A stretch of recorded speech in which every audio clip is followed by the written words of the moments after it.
How we doing, everyone? Dougalbug here with a couple of games of Elder Scrolls Legends, just as a little test.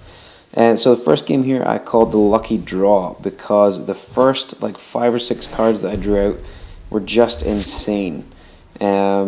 This deck plays on loads of drain, loads of pilfer mechanics. So first turn here I figured I would just chuck out Cheydinhall's Sapper. Just to kind of start on the path of gaining some extra hit points and try and set me up in a good place. I obviously saw he was strength and endurance, so I was going to make sure that I tried to bring him down as quick as possible.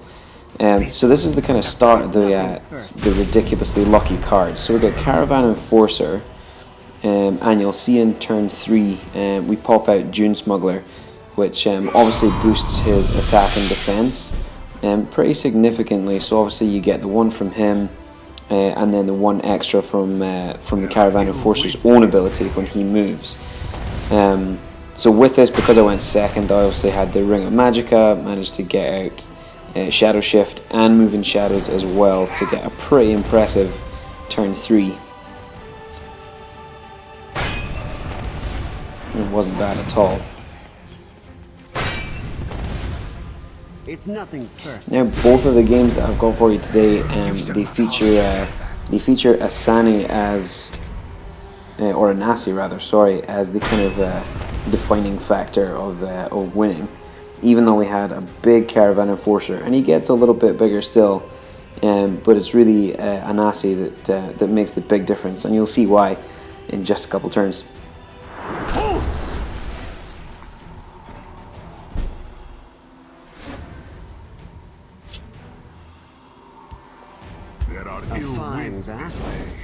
Yeah, he knows what's going on here. And again, managed to get another Dune Smuggler and Shadow Shift combo there. So we managed to get this guy up to 14-14, and that's turn 4. So we get him down to 5 health this turn, and then next turn you'll just see the extraordinary luck that I just pull out of nowhere. And again, that's why I called this game the Lucky Draw, because 5 turns in, it's just ridiculous. Fire! And there we go. Makes all the difference. Such a powerful card, and I don't see it get used an awful lot. But obviously that got rid of that guard there. And that's game.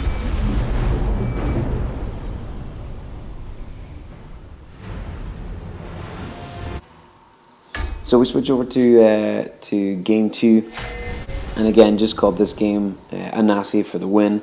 Now, weirdly enough, I'm using the new screen record feature on iOS 11 of my phone, and for some reason halfway through this game the audio kind of cuts out.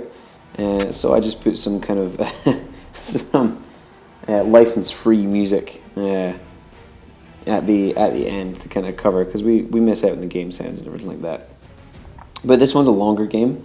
It can have a lot more involved with everything that's going on. I didn't get quite as lucky with the cards, but again, Anasi just came through like an absolute champ, and won things off for me.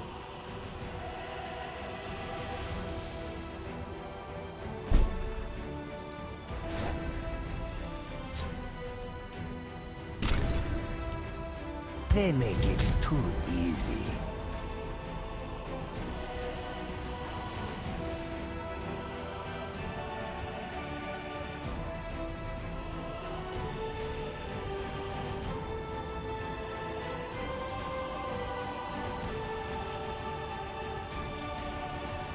The watch is mine. So this was fairly interesting because I wanted to make sure that I could get rid of anything. The whole point of this deck, this Pilfer deck that I have, is I want to finish off opponents quickly. So a lot of the Pilfer mechanics, they give your minions big buffs. You know, whether that's buffs to their attack or their defense, or lets them attack twice, or gives you extra magicka. It's always there to kind of give you a boost. So I knew that I could get the Dune Smuggler to do 3 damage to this guy, and then I had the giant bat that I was going to bring on to make up the 5 damage so that he wouldn't be able to regenerate. So I just was praying that he wasn't going to be able to take away my my Dune Smuggler here, which he doesn't do.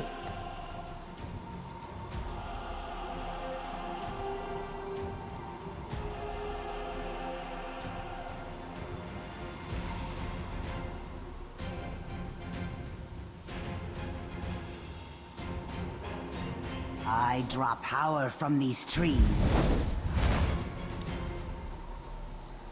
So again, I got lucky that Dune Smuggler managed to stay up. Now, in retrospect, I probably... No, I think that's actually okay. I maybe could have done the Shadow Shift first and used that rather than... It would be 6.5 dozen because it's still 5 and 5. To kind of make the difference. And yeah, no, I guess I did do that right because I got the +1/+1 from the Pilfer. See? Always good to look at games in retrospect. I must admit I was nervous when he had his Prophecy card come up there. I got a little bit like, oh god, what does he have? But I got away with it. It was okay.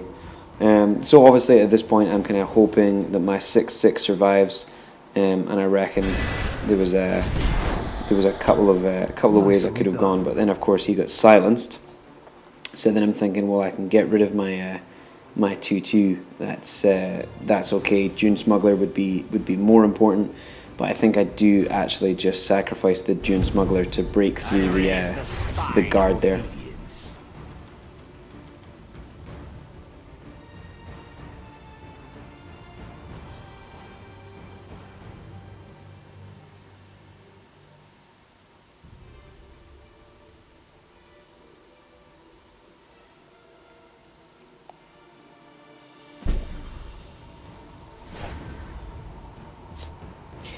Yeah, in retrospect on this turn, I probably shouldn't have put out Master of Thieves. I probably should have put out my Cheadenhall Sapper and my Bandari. But I had 4 mana. I thought Master of Thieves might have done me well if I'd managed to get out a couple of more Pilfer minions. Again, hindsight is 20/20 for games. But I thought I'd keep my bat to give me an extra couple hit points and see if I could get a couple more Pilfer minions out there, just to see if I could get those double attacks. Now this is where things really do turn around for me here, or really kind of ramp up the pace, I should say, because it's not like I'm on the back foot at this point anyway. But a couple guard minions, obviously 1 lethal, and I'm hitting turn 5, which is when Anasi comes out and really, again, just really helps me out a lot. So I lose my 2/2, but of course I know I've got Anasi sitting there waiting to go.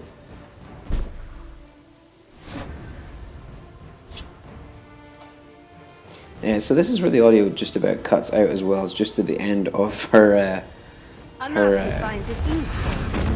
little vocal performance here, and there we go. So I just decided to put some license-free music over the top here because I didn't really have any other choice. I hope that gets patched out soon. I don't know why the audio cut out, but anyway, you get some lovely plinky plunky music. But yeah, again, just a great example of how powerful Anasi can be. So obviously I got rid of 2 guards. I managed to get guard and lethal. So there's no way that he was getting through Anasi unless he had some other card hidden away in his deck there. But I was pretty confident that she was going to survive, and I kind of reckoned at this point I might already have this game in the bag.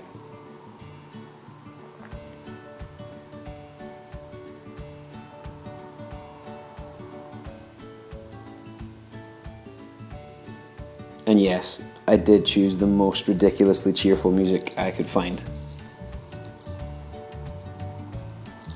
And yeah, again, another key card in this deck, obviously Brynjolf. making sure that you get extra magicka for any drain or pilfer cards. It's actually a pretty nice deck to play with. I do enjoy playing with it, and even if I don't win games, it's still a pretty nice deck to play with. And if you do want me to post the deck, I'm sure I could get it up on.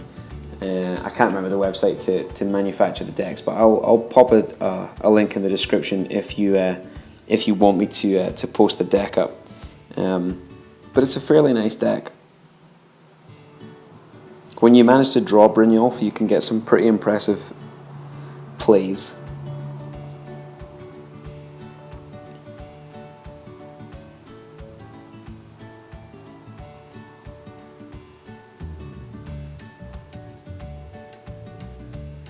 Yeah, that was the turn that kind of made me regret putting out the Master of Thieves, just because he didn't really get a chance to shine. Obviously, I just didn't manage to get out any other pilfer cards in the time that he was kind of there. But again, hindsight's 20/20, hey. And I was fairly comfortable, even though he brought out the 8/8 there. I was pretty comfortable in the fact that obviously I've got a Nasi there with guard and lethal that I could just kind of go ahead and attack face, and I would be okay.